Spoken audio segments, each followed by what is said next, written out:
would you Yes. record? Have you allowed me? I am about to, so give me 1 second. There you are. Okay. Fantastic. Did that do it for you? Let's see. Here we go. Yep. Fantastic. Okay, wonderful. So, hello everybody, and welcome to the second BEFT reading group.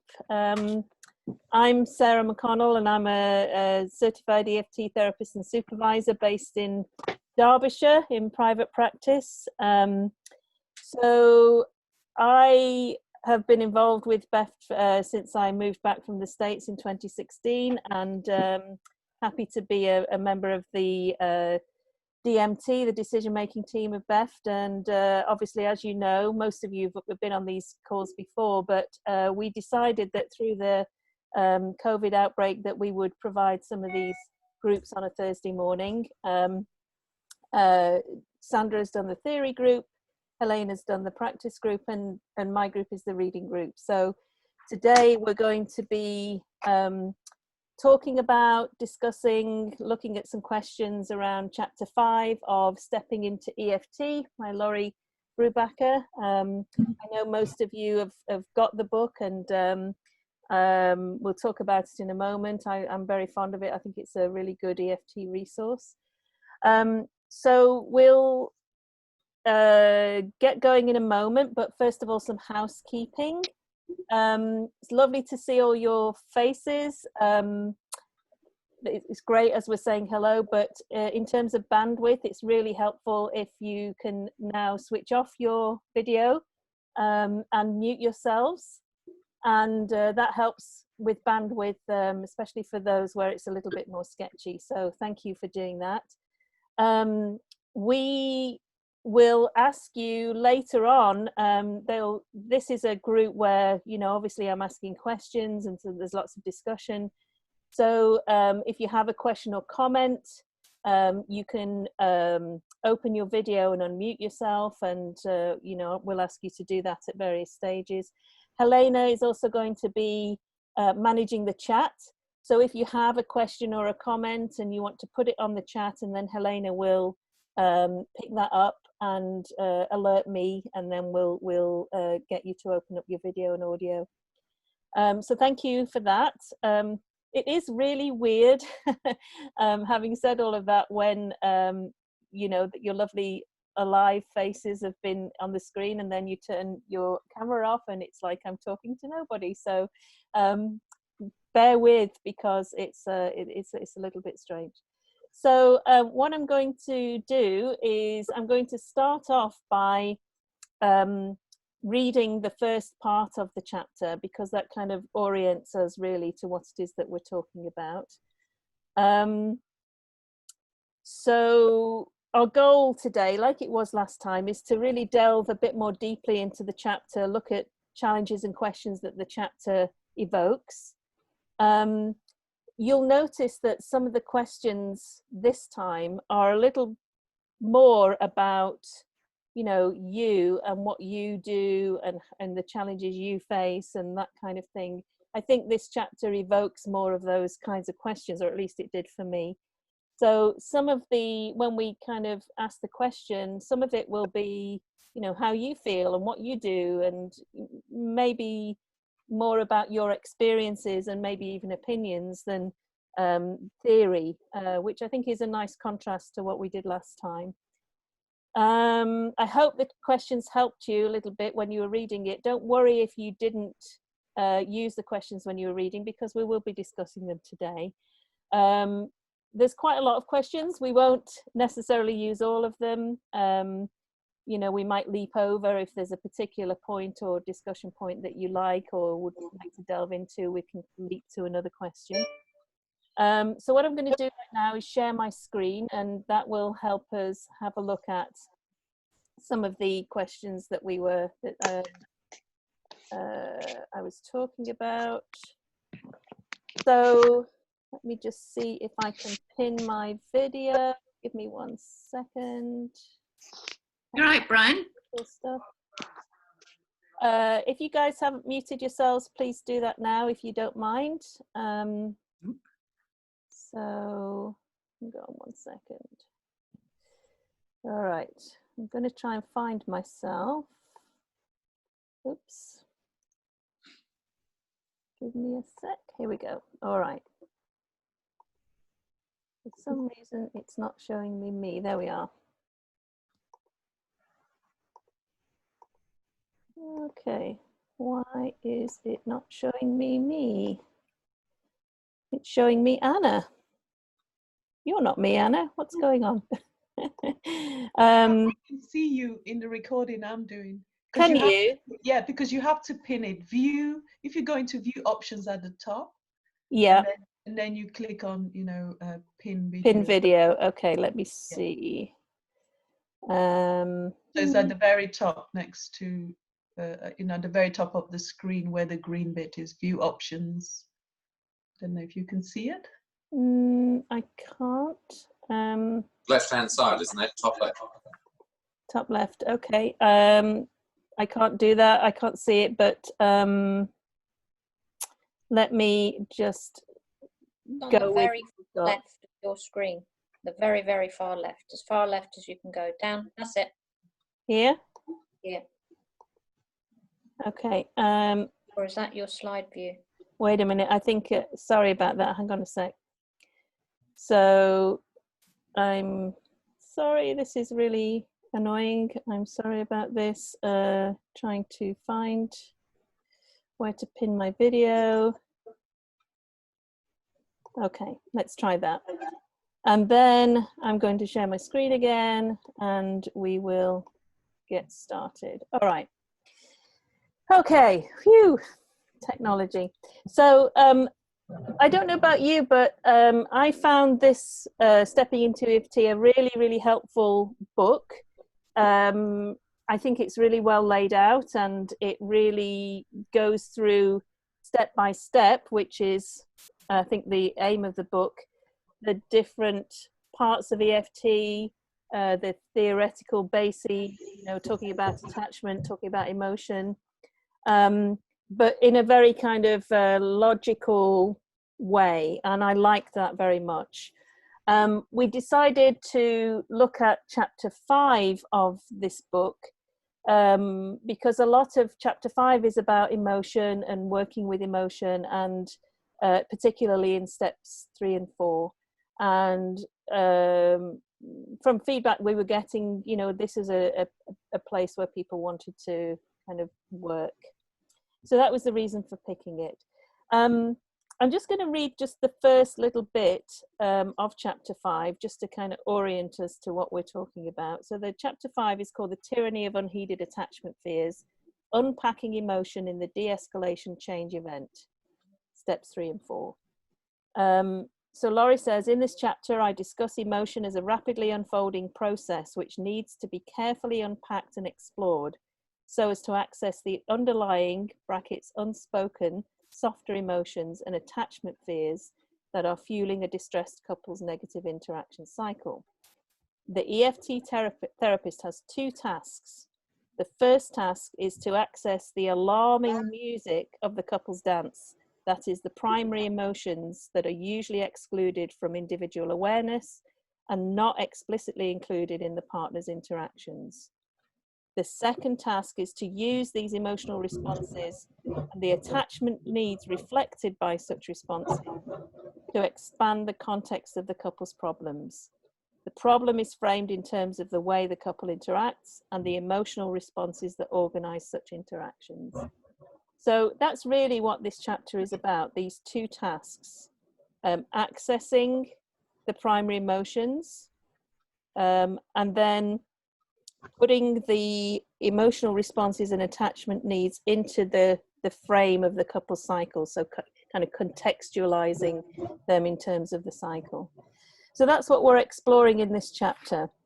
So what I've done is looked at each section of the chapter, so really by section headings, and posed some questions based on each section heading. So we'll have a look at that now. So the first heading is just an overview of steps 3 and 4. So this is this first section. And what I've done is just picked, you know, particular places to kind of land in this section. And the first place I looked at to land was on page 105. So this is in the first part of the chapter. This section talks about step 3 specifically, where we're facilitating the partner's discovery of the emotional background music. So we've already kind of in step 2 kind of looked at the kind of the cycle, what it is, maybe some of the attachment issues, maybe some of the behaviors and perceptions that are going on. And in step 3, we're starting to drop down, you know, maybe even for the first time, to look at primary emotions. So that's what we're doing in step 3. So the first question that came up for me as I was reading this section is, what do you think is important about partners viewing each other differently as de-escalation happens? So this is kind of down the page. I'll read the section here.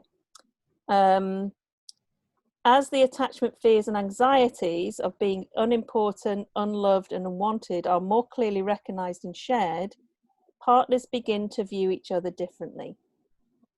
So let's just open up for a minute and see if anybody's got any thoughts about what might be important about partners viewing each other differently as escalation happens.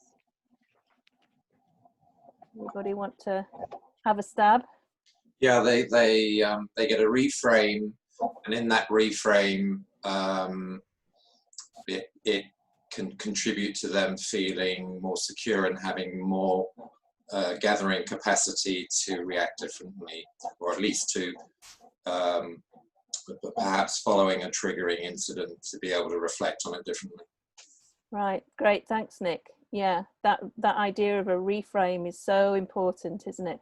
And I think for me, the reframe is everything, because if you have your partner in one frame that says you don't care about me or you don't love me, everything is going to kind of come from that. All the different elements of your emotional response are going to derive from that frame. Whereas if you have another frame, a much more loving frame, or even a frame that explains why a partner is doing what they do, all of your elements of emotion are going to kind of flow from that new frame. So I really like the way you say that, Nick. That makes sense. Anybody else want to jump in? Well, Just, Go ahead. oh, sorry. No, go ahead. Hey, go ahead. It's Sandy here. I was just, the first thing that came to me, very simple, was the partner becomes less scary. They're more understandable, more relatable. Yes. Yeah, that is so important, isn't it?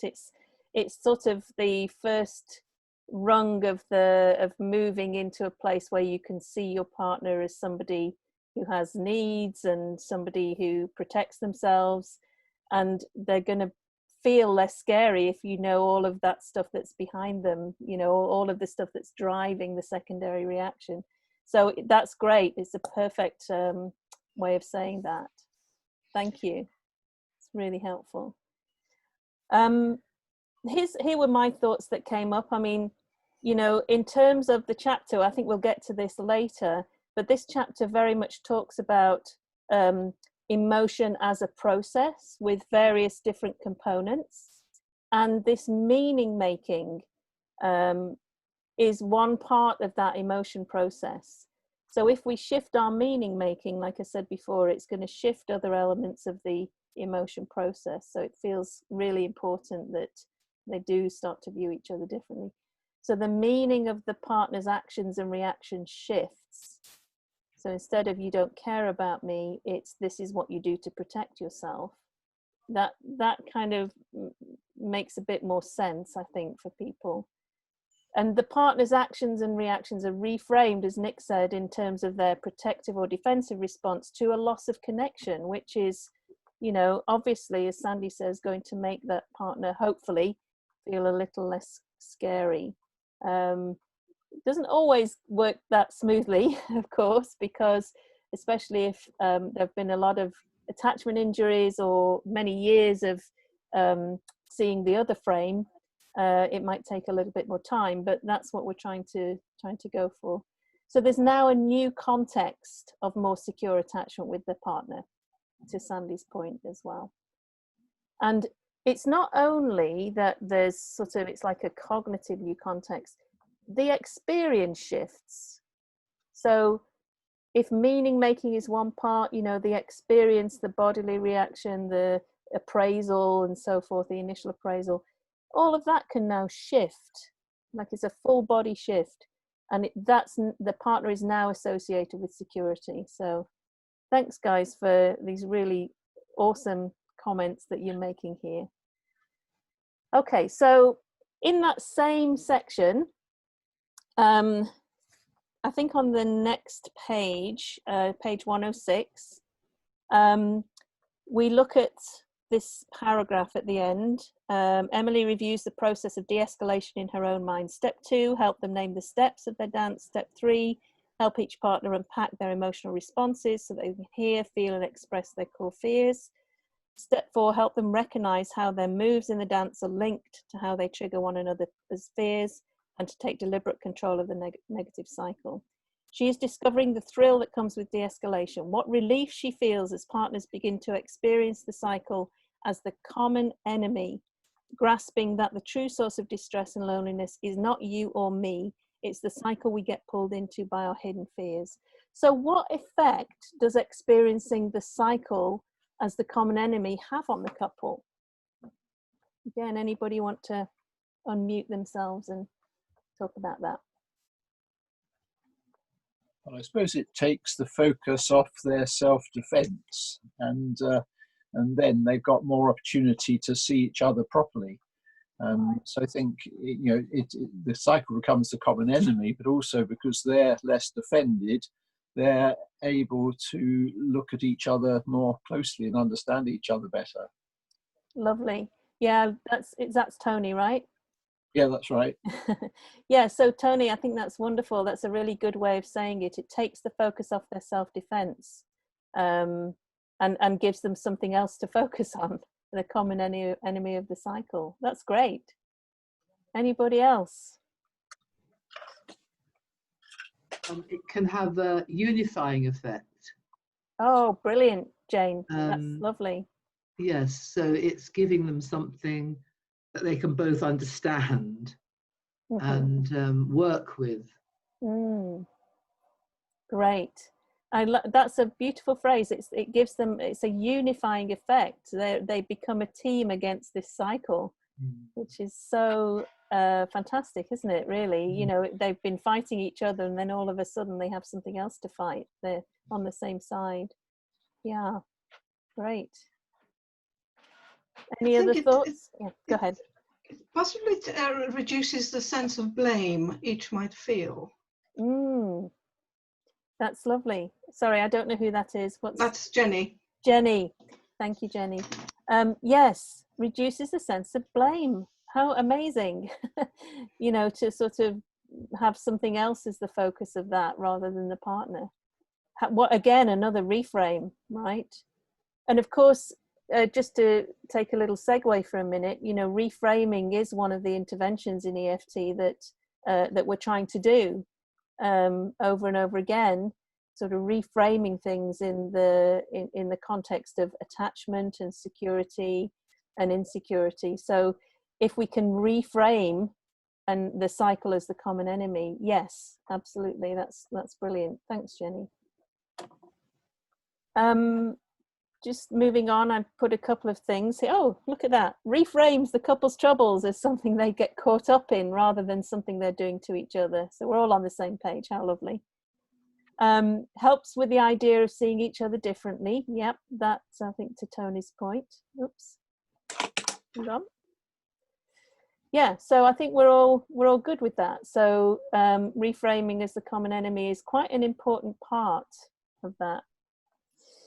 So now we come on to the next section, which for me I think is probably the kind of meat of this chapter, which is looking at emotion in EFT. And it's important because, you know, one of our key concepts in EFT is focusing on emotion as the target and the agent of change. So we need to understand emotion and understand what it is, if you like. And, you know, the first thing that the chapter does is talk about, in EFT, how we conceptualize emotion, which is as a dynamic interpersonal process. So it's not just one thing, it's a sort of process of things that happen. The cue or trigger is the first thing. The rapid limbic appraisal of the environment, whether that's safety or danger, that's the second thing. The bodily arousal, the cognitive reappraisal or meaning making, and then the action tendency or the behavioral response. So these are all steps, 5 steps in the process of emotion, which is a really useful way of thinking about it, and it really helps us in tracking if we're looking for these 5 different elements. But the question that caught my attention in this section is the idea of the first core feature, the cue or trigger, is the process of emotion has to do with when it occurs. So I thought, okay, what difference do you think it makes when a cue is perceived, like the when? So, yeah, what do you think? Why is that important? What difference do you think it makes? Does anybody want to have a stab? Sarah, can I come in and just make, if people are loving your slides, so they just need reassurance that they will get a copy. Oh, yeah, absolutely. Of course. Okay, yeah. Great.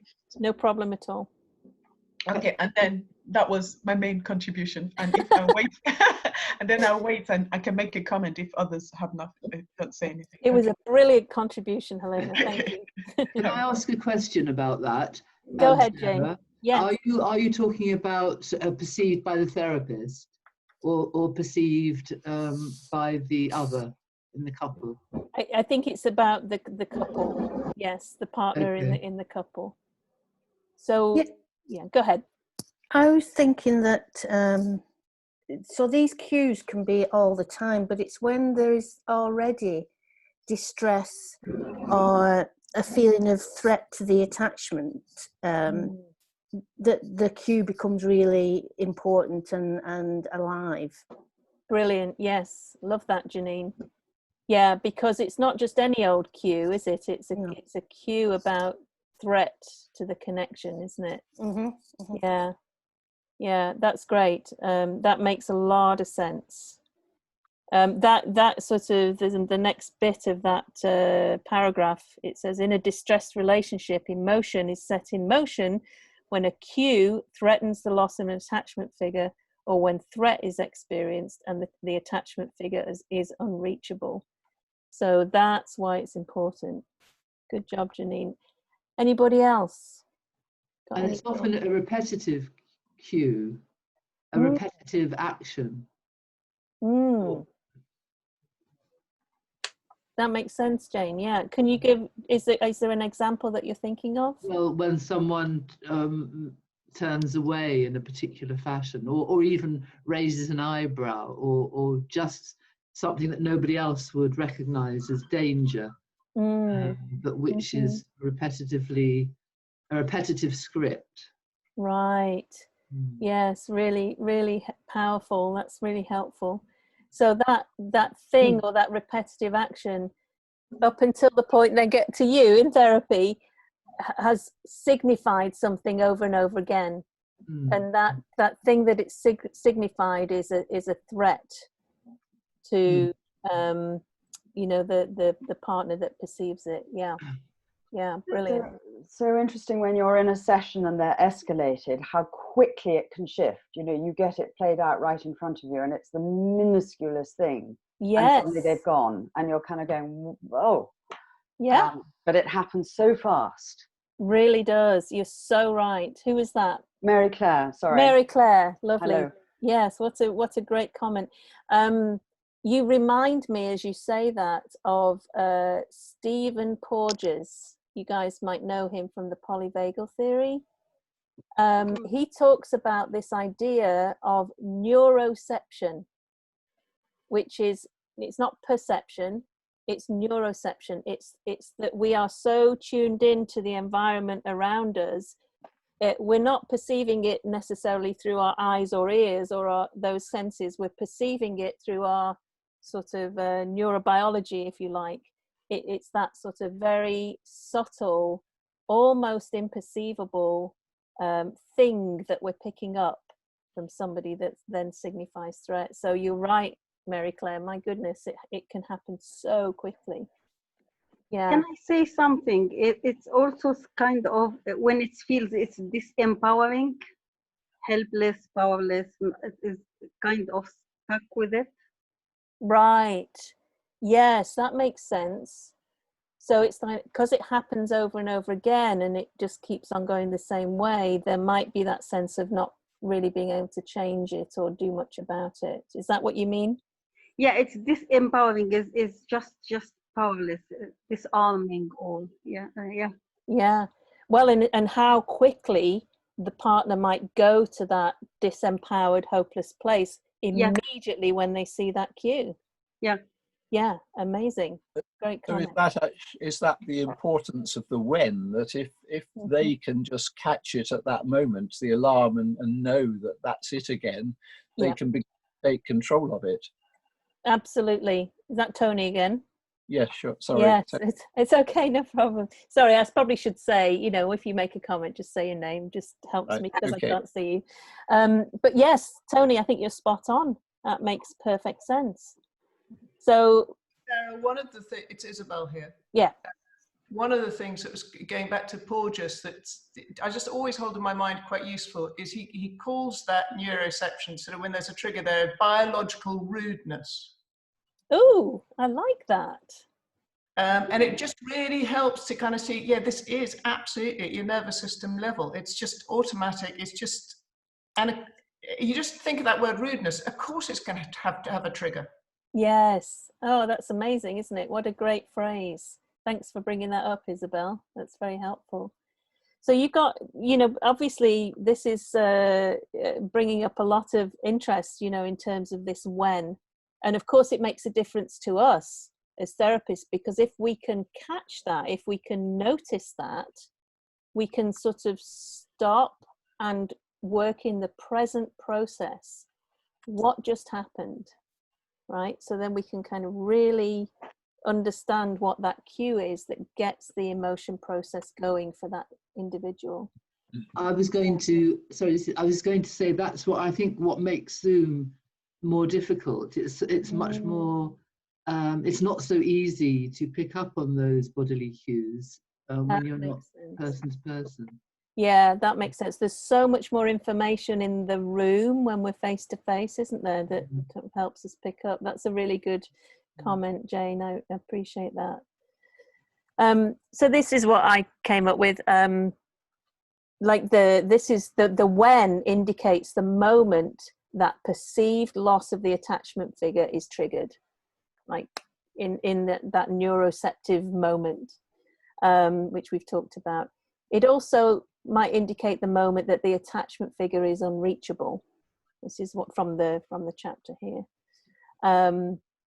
According to Bowlby, this is also from the chapter, there are triggering situations in intimate relationships that humans are genetically wired to respond to with fear and avoidance. So it kind of makes sense. And it's important for us because if we can see the start of this process, then we can help them to slow it down. I think Tony was talking about that. Brilliant. This is great. You guys are really digging into this. Can I just say something, Sarah? Yes, go for it. One of my struggles, I think, is if there's a a part of a couple, one partner of the couple is very traumatized, there are lots of cues. And it's, you know, it's like, you know, they talk about even in relationships, choosing your battles. Yes. So actually deciding what to let go of and what to pick up on it can, for me, can be quite hard, because there's an array of cues there. That is so, it's a great point and really interesting. And I don't know about others, you know, others may have a different view on this, but I always remember when I was training, you know, I can't remember who it was that talked about this, but they said, like, at every moment in session, there's probably 100 different choices. Yes. Right, at that moment. And if you go with one choice, then that will unfold in one way. If you go with another choice, then that may unfold in another way. But actually, with each of those choices, the root might be the same. The ROOT, the root might be the same. So in a way, maybe it doesn't really matter. If that makes sense. There's no right thing to go after. It's just that if we choose to go after one thing, one of those 100 things, it's going to unfold in a certain way, and it's like an experiment. This is people who are in supervision with me know I bang on about this all the time, that whichever way, whichever intervention you make at whatever point, it's an experiment, and you will get some data. Right. And then that data will unfold, you know, in how you work with it. So, but my sense, I don't know whether others have a view on this, is that that whatever trigger is there for, let's say, for a traumatized person, I have lots of them, the root, the fundament will probably be the same, and there might be like multiple ways to get there. Oh, that's really helpful, actually. Thank you for that. No worries. I don't know if anybody wants to. Helena, do you have a sort of a view about that?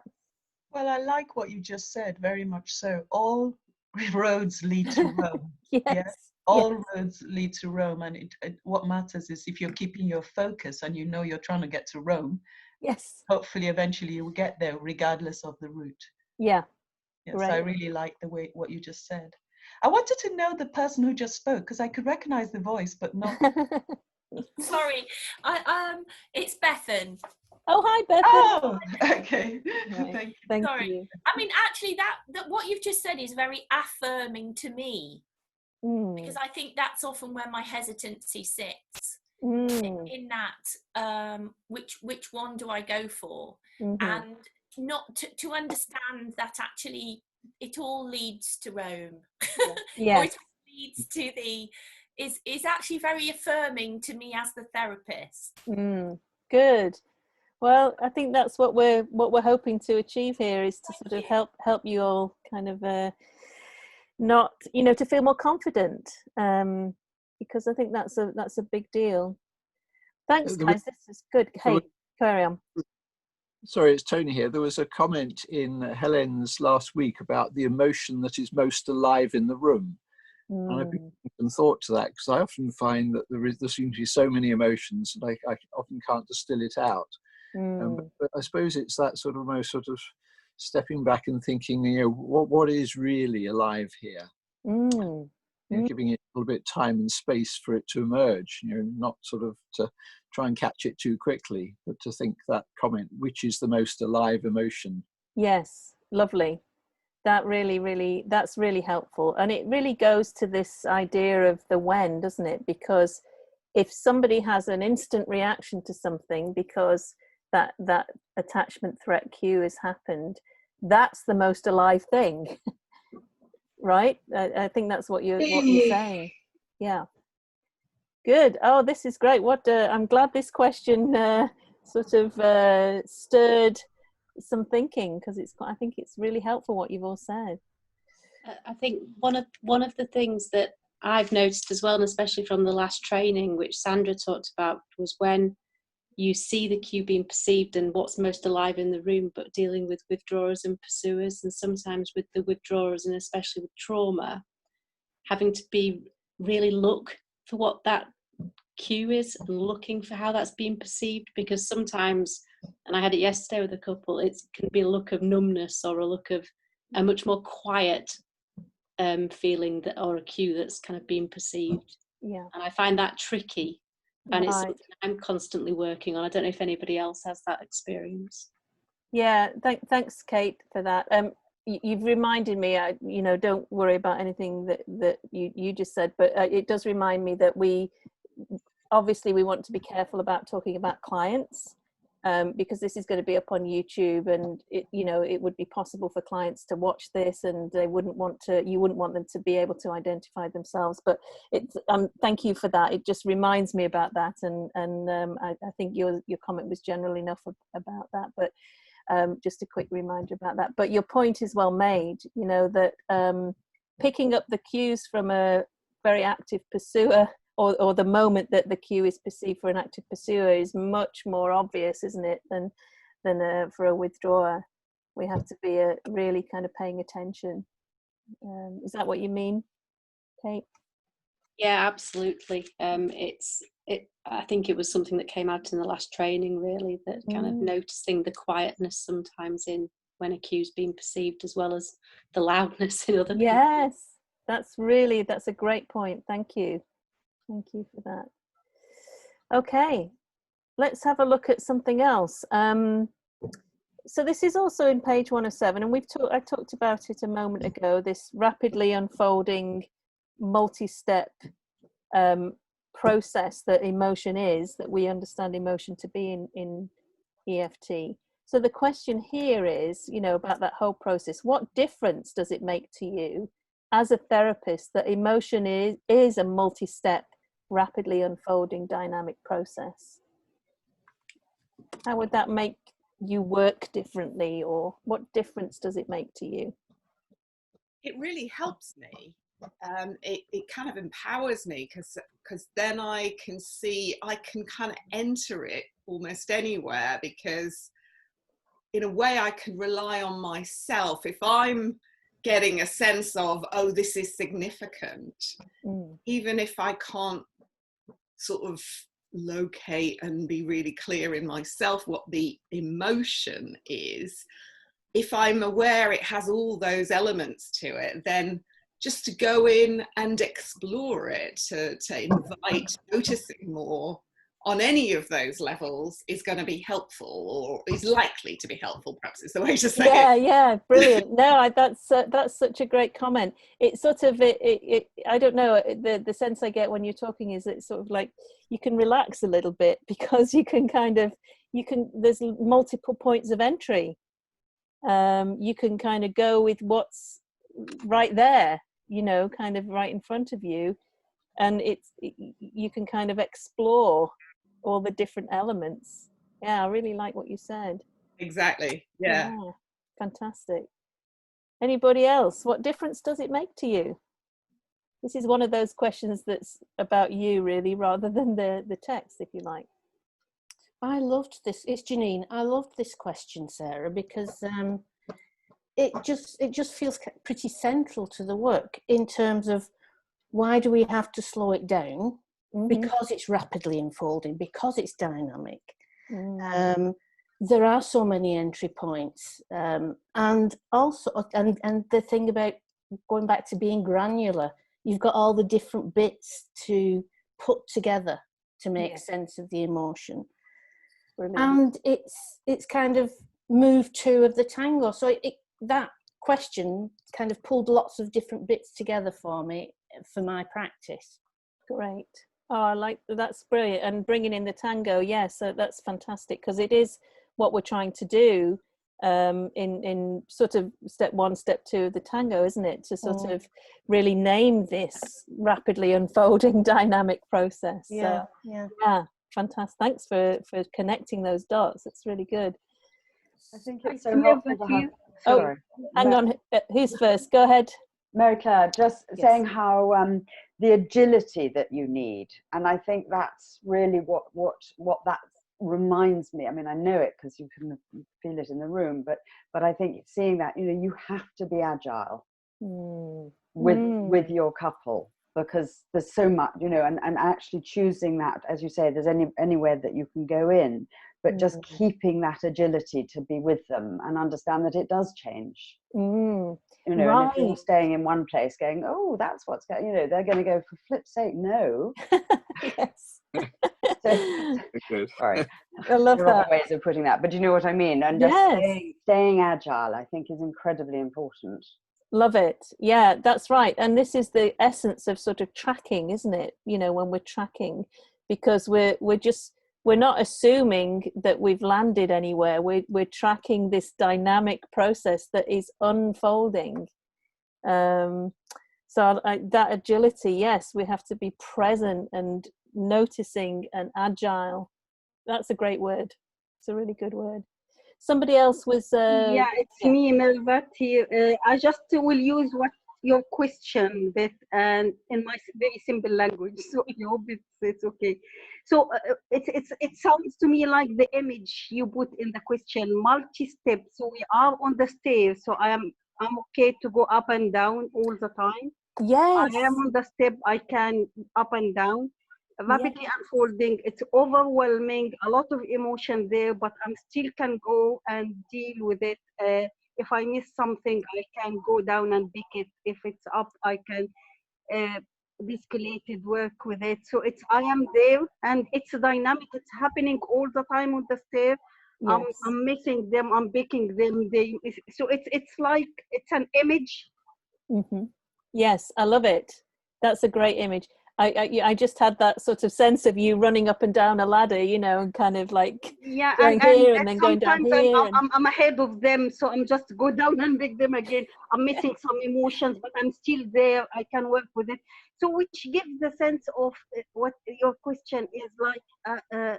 It's okay to miss something because you are still in the process. It's a dynamic. It's happening again. It's all the time in the room.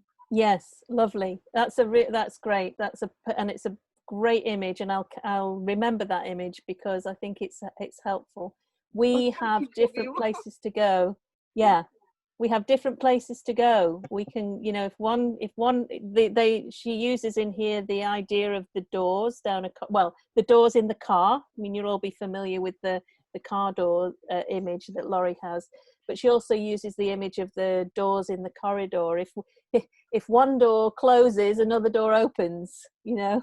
As part of this rapidly unfolding multi-step dynamic process. And so we've got doors, we've got ladders, we've got cars. Whichever image we have, it's helpful for us to have that. Yeah, great. Thank you so much. And Sarah, we have Anika making a comment in the chat. She says, I think of being present in a sea of complexity. Ooh, that's a great image too.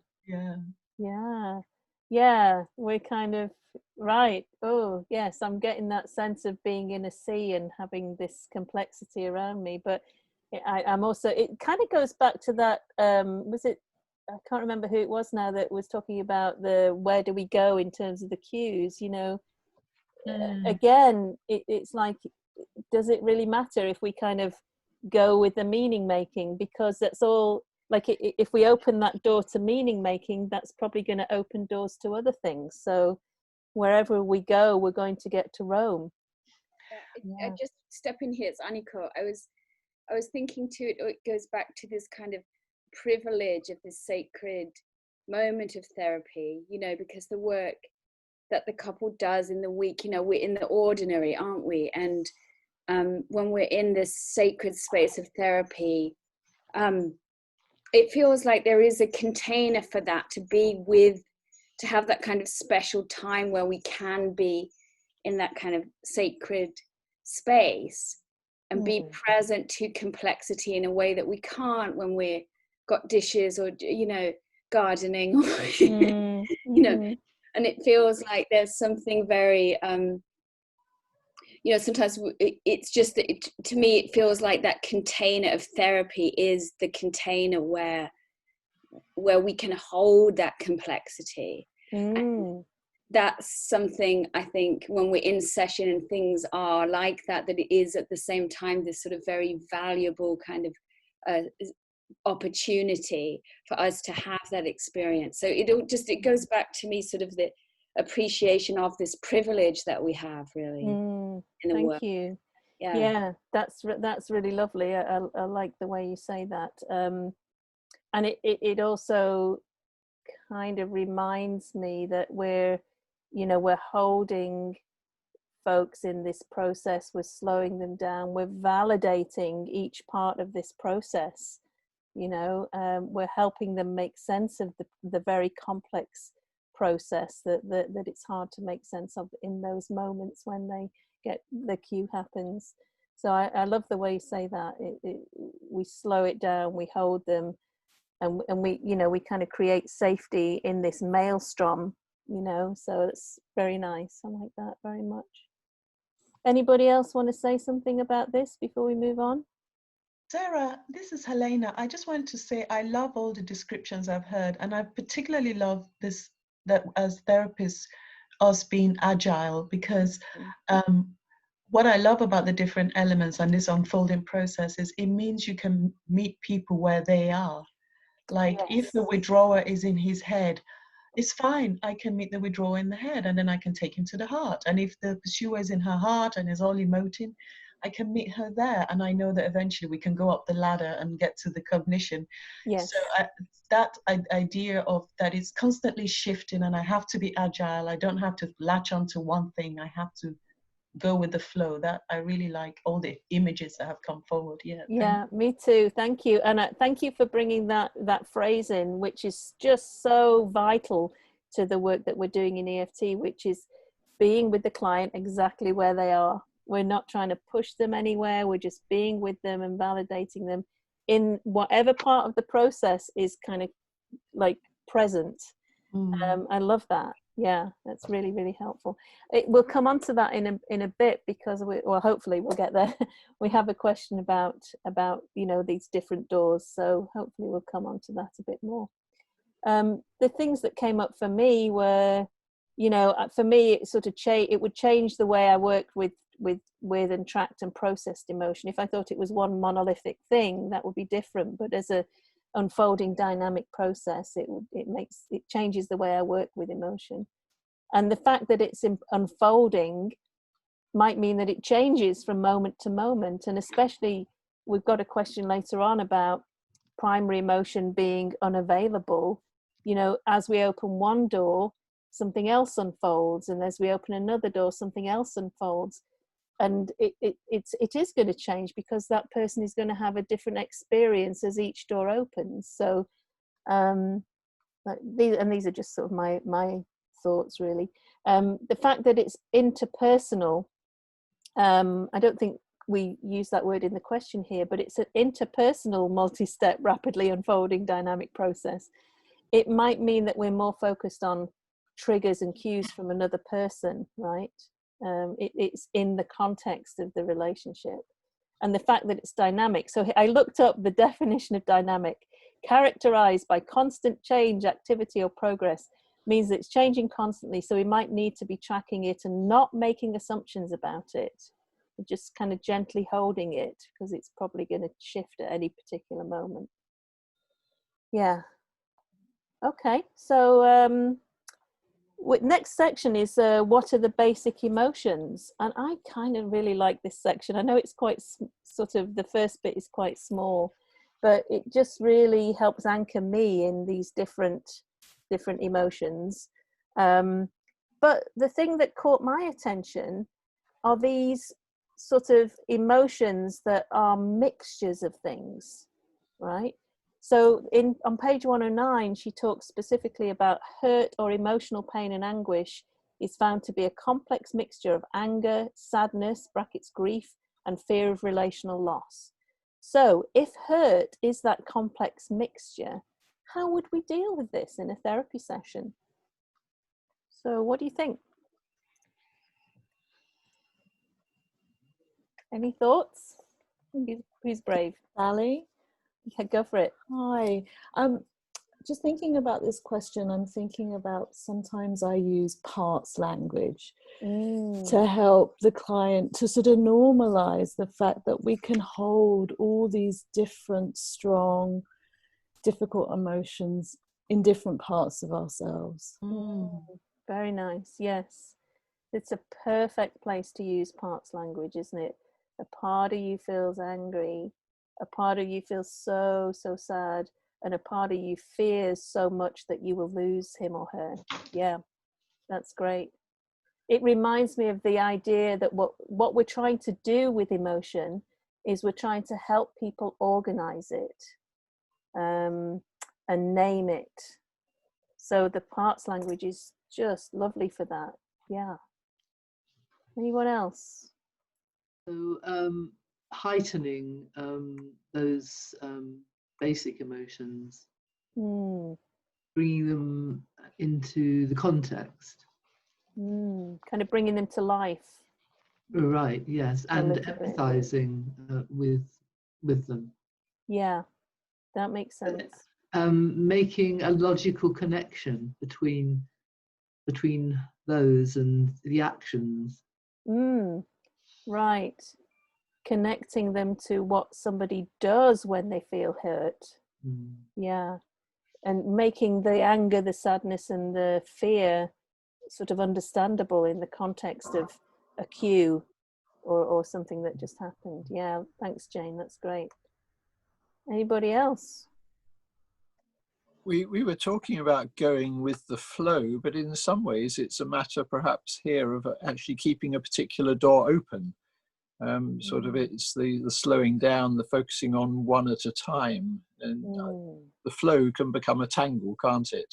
And it's nice if it's a gentle flow, but often it's a tangle of emotions. So it's how do we pick out one, which again is attuning to the one which is strongest in some way. Maybe as you say, taking the parts, but then keeping one part alive for a moment and looking at it in more detail. Yes, I like the way you say that, Tony, because if somebody's hurt, I always remember the analogy of like a ball of elastic bands. You guys, that used to make those balls that were all different elastic bands all kind of, together. And it's kind of like emotions are all of the different color elastic bands. So anger might be a red one, and sadness might be a blue one, and fear might be a green one or something like that. And so we're trying to sort of help them untangle and pull out the red one, the blue one, the yellow one, the green one. So yeah, and how do we do that? We have to stay a little bit with each one, don't we? So I think that's what you said. Is that what you're saying, Tony? Yeah, I think so. Yeah, it's difficult. It's getting the right analogy here, isn't it? I like the sort of sense of the agility and the flow, but on the other hand, there are times when you have to almost sort of stop it before it jumps and goes on. Right, and and we might notice with somebody who's feeling hurt that there'll be a flash of anger, and then they'll collapse into sadness, and then they'll sort of show some kind of fear. So we're tracking that, and we're helping them to make sense of that and organize that. Yeah, that's great. Hi, it's Mervat again.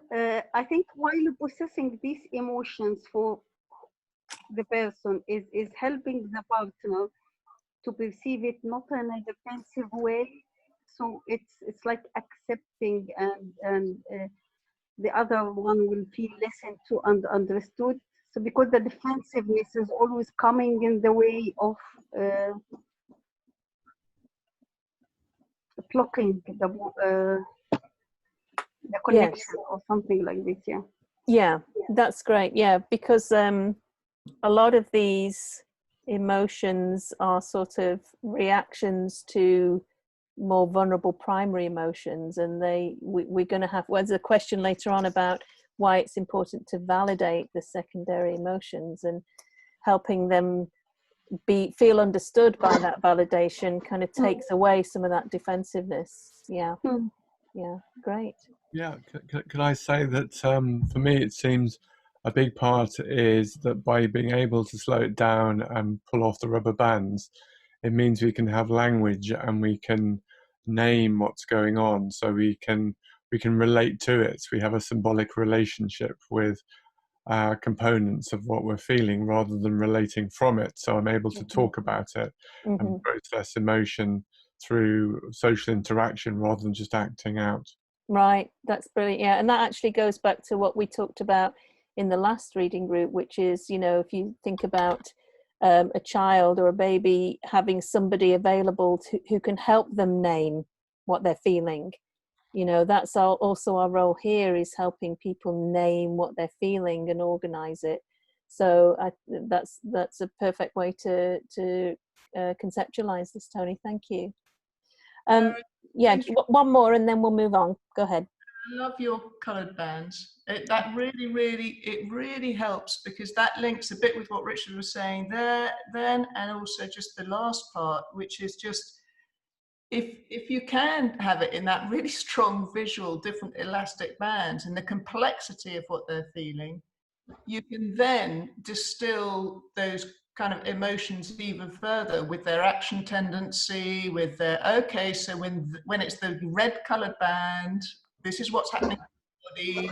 Yeah. What you tend to want to do, this is what you say to yourself for meaning making. Yeah, brilliant. I think I'm going to use that, because it is a really neat way, isn't it, of saying, yeah, of course there's all this stuff going on. Right, and it's horrible for somebody when they're just feeling all of these, like Aniko said, you know, this kind of sea of vortex of emotions, and I think our biggest thing that we can do for them is help them organize and name. So yeah, thank you, Isabel. This was what I came up with. It's on page 109, but it also is referred to on page 120. We might have to unfold the different parts of the emotion separately. We might have to notice the cues that the client is moving from one to the other. We'll have to stay curious and explore and track and empathically conjecture. And Mary Claire's agile. And we might have to help somebody stay with those feelings. This is, I think, what you were saying, Tony, stay with the feeling in their body, which might then give a clue to which of these emotions is prevalent at any particular time. Yeah, good stuff, guys. Yeah. Sarah, I wonder if I could just say, I think in some way, as the therapist does what you've described and what other people have brought in just now, it's modelling. It's modelling for the couple how to stay with each other's feelings as well, and to allow the space for them to speak about their feelings rather than revert to the triggers. Yeah, that's nice, Beth, and it's kind of showing them that it can be done. Yes. Yeah, definitely. I like that. And and coupled with that, it's the slowing down, isn't it? Yes. Yeah, you can slow this down. It is possible. Yeah. And this is a new way. We can do. This is a new way of being together. We can do it. Sure. Yeah. I think somebody's not muted and might be on another conversation. So just to let you know, we can hear you. Yeah, I'll have half an hour. Yeah. I'm free till 10:30. Okay. Somebody is not muted. Can you mute yourself? All right. So we'll look at this next question. We're on page 109.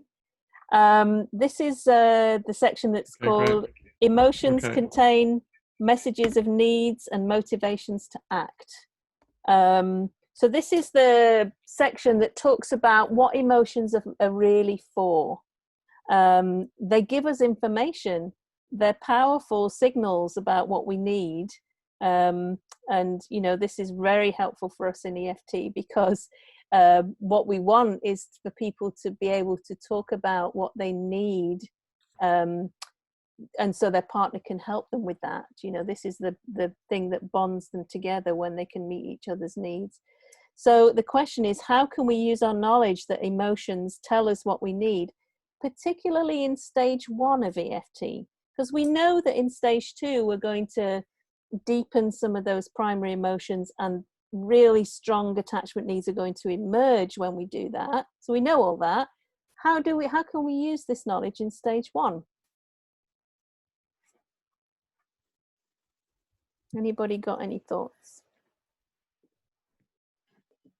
Can I start? It's Mervat again. Go for it, Mervat. I'm just, when someone is talking and checking with them how they feel, and the other partner how they feel, and they said how it feels for both of them, I'm always saying, how can I read this? Because it's about reading what's behind the word. So I'm reading. I can see that I can read. That's how it is for you. So the meaning, I give the meaning. I got it from them. Like she's angry, she's frustrated, she's all over the place. I can read. She's trying to reach. So I'm giving the meaning of it. And that's most of the time it's something new for the partner because he only sees the anger. Right. Yeah, you're talking about kind of seeding attachment. Yeah. Like seeding the attachment need. Helene has done beautiful work on seeding attachment, and if you've not gotten in touch with that, I would highly recommend that you do. But seeding attachment here is very important. Thank you, Mervat. That's a really nice way of saying that. Anything else? Any other thoughts about how we can use this knowledge? Yes, Nick here. It allows us to offer empathic conjecture. Brilliant. Yes. Very nice. Yeah. So sort of if we're tuned into them, we can almost sort of like our neuroception can kind of tune into what might be behind these protests that are shown in the secondary emotion, and we can kind of make a conjecture because we're tuned into that. Very nice, Nick. Thank you. For me, it's Jenny. Hi, Jenny. I think for me, what's coming up, it's just kind of paving the road for enactments to facilitate and enable change. Very nice. Yes, it's sort of, it might be sort of some new information that we can then use in an enactment, and we can sort of tango it. We can kind of pull it in, tango it, and then do an enactment. Brilliant. Very nice. Very nice. Thank you. Yeah, and it's Janine here again.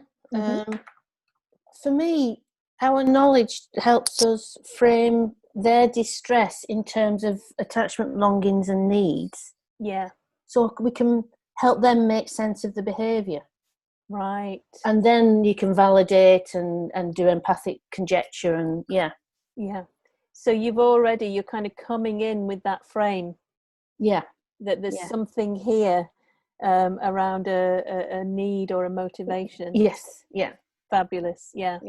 You're already sort of walking into the session with that frame, so you're going to put that sort of around whatever they bring. Yeah. Fantastic.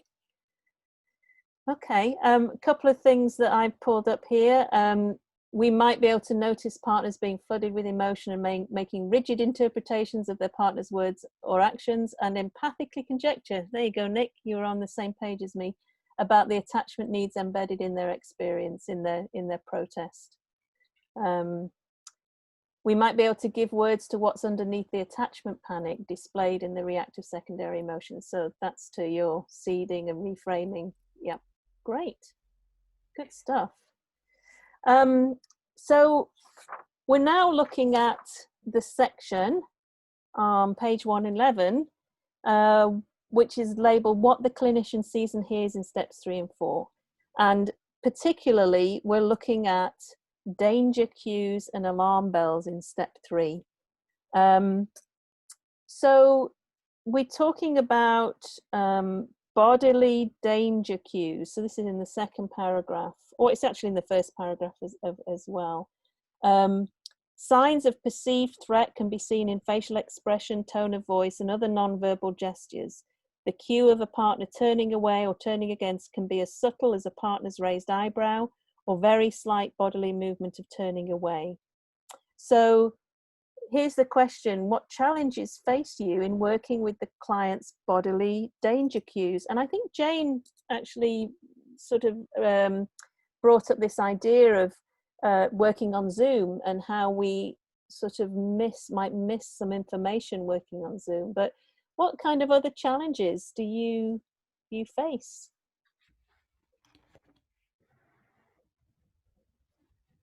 It's Mary Claire here again, sorry. So helpful that you said that, because one of the things I'm missing and really conscious of working in Zoom, I mean, not only, you're very close up face to face, but you're not seeing the whole body. So none of the kind of feet actions, hand actions. I mean, it feels so limited. Whereas I think when we're working with our clients in the room, we're reading so many signs all the time.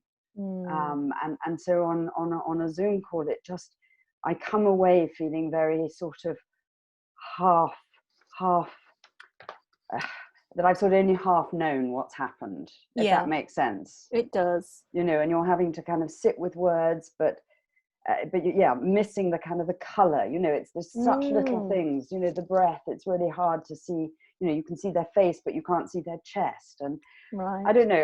So I find that very challenging. And I think I'm realizing much more how much I rely on that. Yeah. In a face-to-face session. I don't think you're alone at all, Mary Claire. I think we're all sort of challenged with that these days. And it's an important point. I mean, obviously we know we've got no choice, but still we have to sort of focus and concentrate a lot more, I guess, when we're doing things on Zoom. Anybody else? Anything either on Zoom or face-to-face about this question?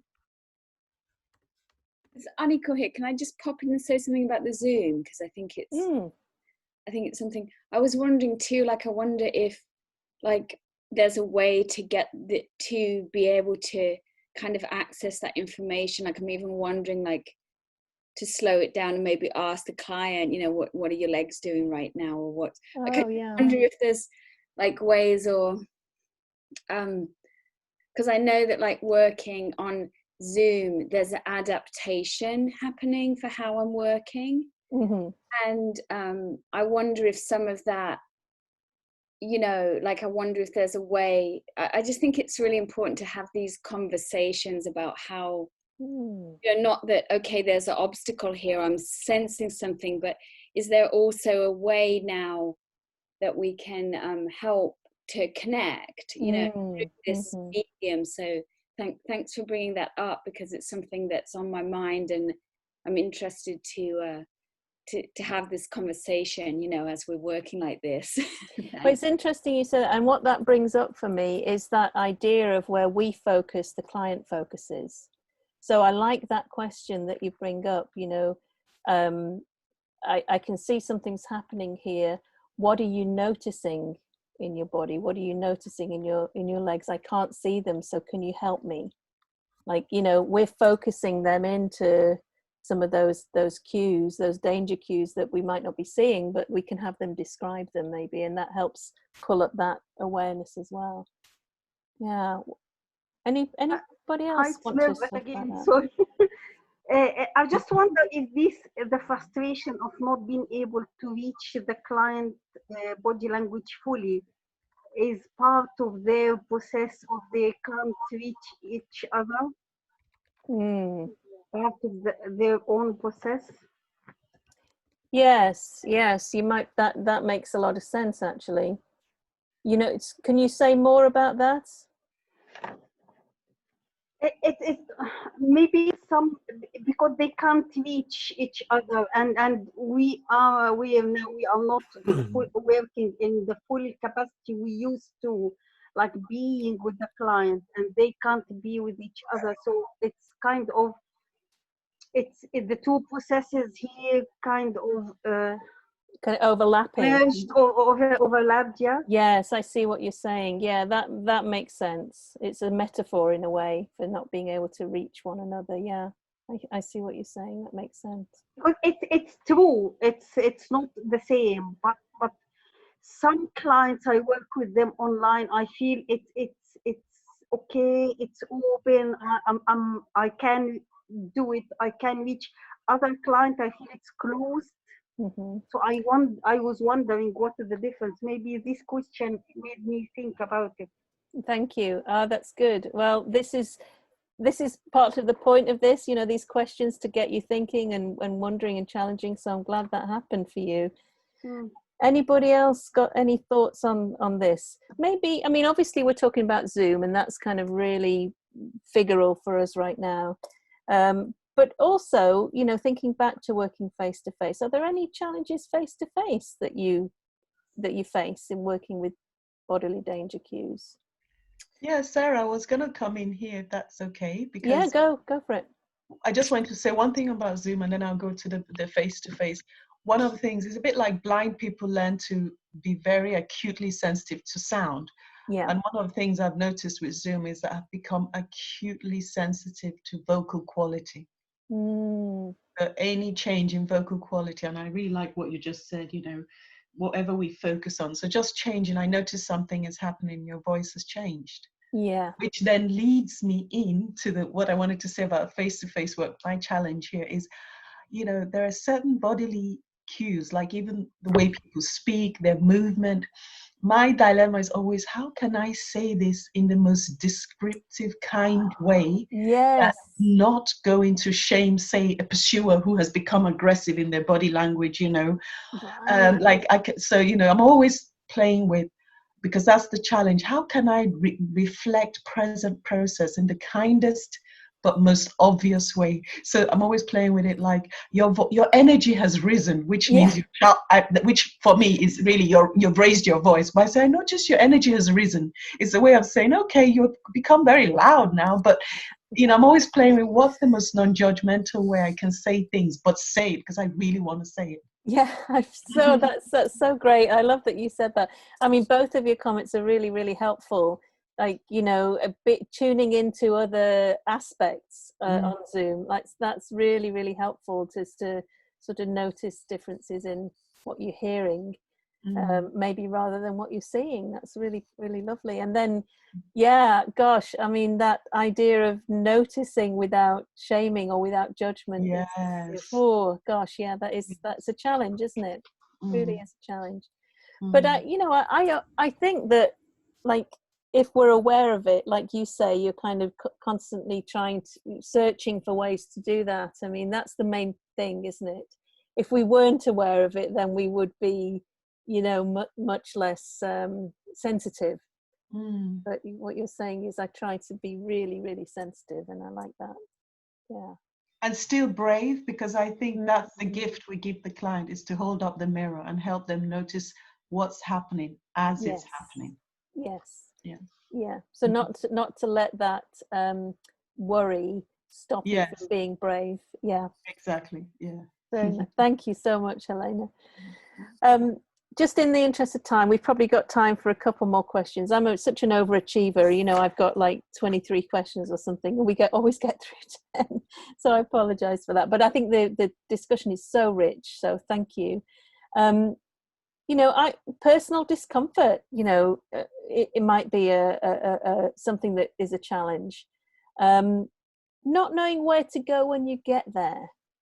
I hear this a lot, you know, that if I notice a danger cue, or I ask somebody to stay with something in their body, I'm not always, you know, people would say I'm not always sure what to do when I get there. So that might be something that holds you back or stops you. Not yet knowing how to use your own bodily reactions to tune in, because I think we are the instrument, or in sessions with clients, you know, we feel things, and if we can tune into our reactions, that helps give us information about what might be happening with the client. So, you know, if we're not comfortable yet with using that to tune in, that might be something that kind of is a challenge. These are all just from my fevered brain. Not feeling confident that the client can tolerate feeling something inside. We might worry about that. So those are the things that I came up with. I'm sure there are lots of others. But thank you for your contributions there. That's brilliant. The next section is the doorways into step 3, unacknowledged emotions. And this section I like very much, so I'm glad we got to it. So this is, I think, really important, because I think when I was first learning EFT and I heard about primary and secondary emotions, I kind of had this idea that people kind of knew what their primary emotions were. And of course, over the years, as I've gotten to know EFT a little bit more, this idea of unacknowledged emotions has become, you know, more prevalent for me. So the question here is, what difference does it make to you to understand that primary emotions are excluded from awareness? It's not that clients know what their primary emotions are, they're excluded. So what difference does that make to you as a clinician?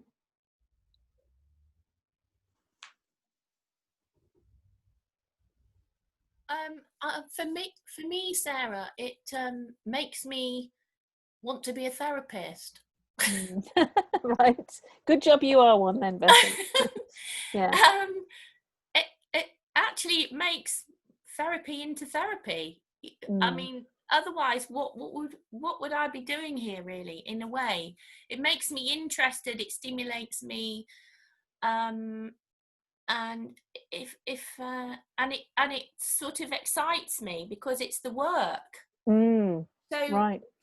If it was all on the surface, if it was all out there, and everybody knew what they were feeling, they might not know what to do with their feelings, if you like, but at the same time, I don't think I would feel so I wouldn't be able to use my curiosity or my I'd feel a bit disempowered, I think, if that wasn't there. I mean, that's, for me, is the excitement and the discovery, the journey. Right. Yeah. Great. That's great. It really sort of piques your curiosity and gets you wanting to explore with them, knowing that they're excluded from awareness. Lovely. I like that. That might be a bit obvious, but that's how it feels for me anyway. That sounds wonderful to me. Anybody else? What difference does it make to you? Sarah, just here in the chat, Karen says it makes me more empathic for the client. Lovely. Yes. Right, because that they're experiencing something that they don't know about, that might be distressing or something. Is that what you mean, Karen? You might not want to speak, so I don't want to put you on the spot. Mary Claire again, I think it's the tenderness, it brings out, we go to our own tender space to work with our clients on this. It's not a kind of, for goodness sake, of course, it's a real space of just tenderly exploring. And I think that, I love that sense of the tenderness of working with people and the privilege of that. Right. That word tenderness is so evocative. Just to know that there's something soft here that we have to really take care of. It's really, and that's what you're always doing, isn't it? When you get below that prickly, angry, whatever, underneath is that person who is just sitting in their fear and their anxiety and their hurt and their pain, and when you hold that, there's a beautiful piece there. Yeah, right. That's lovely. It seems to be, I can understand, it's a bit like a light bulb moment to actually understand that. Definitely. And once you've understood it, things become more apparent, really. Yeah, more clearer, there's more context, there's more understanding, there's more naming, there's more organizing. Yeah. So we're these lovely, tender helpmates on that journey, aren't we? So that's lovely. I love the way all these comments are kind of coming together. It's beautiful. For me, it makes all the difference. Without that, I don't think I could do the work without knowing that. It enables me to be with my clients where they are and not have expectations of them being somewhere else. Right. Yes, it might it's stop. Absolutely primary requirement, I think. Yes, to enable the work to be useful and helpful and it might stop us from hammering on the door. It might. Yes, that's right. Yeah. Cool. Sarah, could I, a thought that's come up for me is around, I think it enables us to do a lot of validation, so that tenderness part, but also maybe it helps a client to see differently or reframe the relationship between the secondary and the primary. So going back to, I think it was Sally who touched upon parts. So there's the protector part that is trying to protect the more vulnerable emotion.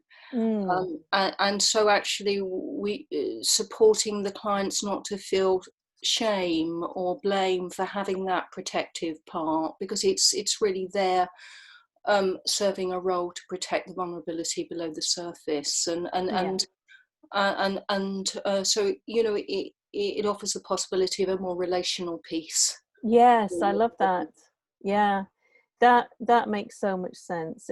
Like making these links, really making the links, and being so sort of understanding that they didn't know themselves, and just being that sort of tender, helpful explorer with them is so pivotal, isn't it, in EFT? Yeah. I'm gonna yes, go ahead, There's Helena. so many comments in the chat. Shall we take a few? Please do. Yeah, let's do that. Yes, because we've got here Andrea saying it heightens the importance of empathic conjecture. Oh, lovely. That's a great one. Right. And Anika says, going back to the sea, we're willing to swim into the deeper, dangerous waters, and we leave the shallow behind. Oh, Annika, you have such beautiful language and metaphors. Thank you. And Karen says, it feels like I have 2 hurt children in the room. And Telma is saying, it gives me faith that those emotions will express attachment needs, which is crucial, right? Absolutely. Yeah, no wonder they can't talk about what they need from their partner if their primary emotion is excluded from awareness. Like, it kind of makes sense. That brings up for me the idea that this is all very logical, right? If I don't know what my primary emotion is, how can I know what I really need? So that's logical to me, makes sense. Yeah, thanks, Helena. This question sort of elicited quite a lot, didn't it? I think in the interest of time, we might stop there.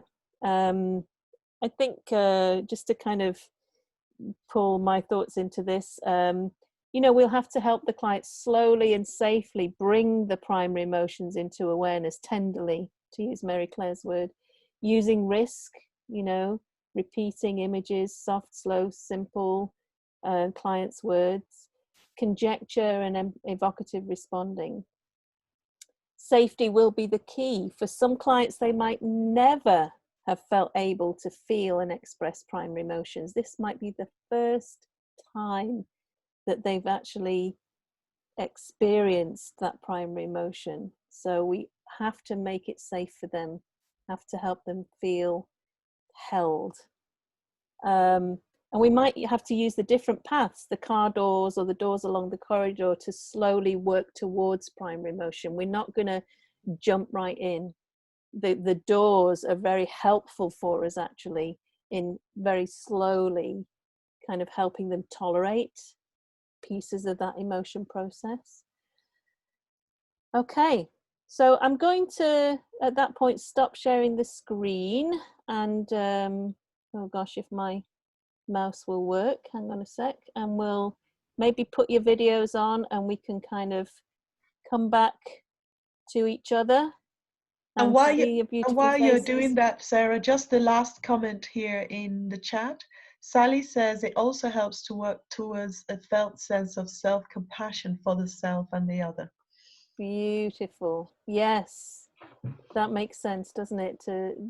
That's what we're trying to evoke. Really, at the end of the day, is the compassion that gives the reframe of the person not being a threatening person, but being a safe person with really kind of vulnerable primary emotions and attachment needs. Yeah, brilliant. Oh, what fantastic comments, and what a brilliant, thoughtful, well thought out set of ideas and questions and observations. You guys are amazing. And I know even if you didn't have a question or if you didn't put anything in the chat, you still had thoughts and ideas, and I want to validate that and say thank you for being here and just kind of being so active in the reading and in the questions. I really enjoyed it today. Really enjoyed it. Anyone want to sort of say anything, you know, as we sort of start to bow out? Any comments, any thoughts? Tony? Sarah, Tony here. Could I just say that it was very interesting to start that little conversation about Zoom and working in that environment. And I wonder if BEFT could perhaps put something together for us to have that wider discussion. The chat, there is training done by Ian Wallace of online events on couple counselling online on Saturday the 6th and Saturday the 20th. This training is extremely cheap. Just give a donation of a few pounds towards the training. So if anyone else is interested, I'm hoping to do that training, and perhaps I could take some notes and send it on to you or something. Oh, that would be lovely. Thank you. Yes, Tony, that's great. Thanks for the information. I know if you guys are connected with the ICEFT listserv, that there's been quite a lot on there about working with EFT and Zoom. And I think Sandra has sort of pulled some of that together. So if you go back to some of Sandra's emails, you will probably find some information about working on Zoom with EFT. But yeah, it's a big topic, and it's really important for us because we're so, you know, we're trying to be so tuned into what we see in our clients. Yeah. Any other last thoughts before we say goodbye? I just wanted to say, Sarah, thank you so much. That was great. Oh, thank you. Very helpful. Thank you. Yes, I want to say thank you. Yeah, me too. Thank you, Greta. And Ginny and Thank you very much, Sarah. It's oh, very, no very problem. helpful. Thank you. Thanks. Yeah, thank you, Sarah. Oh, you're You're very hard, welcome. Sarah. Thank you. Well, like I say, I'm a bit of an overachiever because I've got 2 pages of questions and I only got to 1. So hopefully you can use the other questions that we didn't cover today, you know, as you continue reading or you dive into the chapter. I don't. Bring your answers. Okay. Well, we'll get the slides to you for sure. Probably in the next couple of days. And I don't yet know what we're going to be reading next time, but again, if you have any thoughts or any ideas about what you'd like to have a look at, just shoot them to me on an email or, you know, I guess that's the only way, isn't it? Shoot them to me on an email. Or think about them really hard and I'll see if I can pick them up with my neuroception. And just a reminder, next week we're off, but then the week after that, Sandra is coming to do Slicing It Thinner. Oh, that's slowing right. it down and slicing it thinner. Such a brilliant session. It is, and that will be the 18th of June. Yes. So put that in your diaries, and it's going to be brilliant because Sandra's brilliant. So yes. And then the week after that, Helena. Yes. Will be Enactments. Where are we? That will be the 25th. Helena will talk about enactments. And managing defensive responses and hopefully as many of the remaining skills as we get to. But enactments is a big one, and there's just so much to learn about how to do it and how to manage it and even how to do it with individuals as well. Brilliant. Thanks, Helena. That's great. Thank you, everybody. Appreciate you all so much. Have a wonderful day. Thank you. See you next time. Okay. Take care. Thank you. Bye all. Thank you. Bye. Bye. See you. This is the good night, John Boy. Night, John Boy. Ah, so cool. That went so quickly. It always does, doesn't it? I know. Gosh, you're thinking about it for weeks and then it just goes in a flash. So it's so goes good. in a flash. Yes. Yeah. Hi, Nick. Hiya. Thanks for your contributions. Well, thank you very much for your hard work putting it together. Oh, no problem. I enjoy it too, actually, which is a good thing. It's a good thing. It's hard work, but it's rewarding, isn't it? Yeah, well, they do say the best way to learn is to teach, and I kind of subscribe to that theory very wholeheartedly. Yeah, that's cool. So I'm just reminded, guys, of Joy's email to us, and thinking as to, I'm not aware that anybody's answered it yet.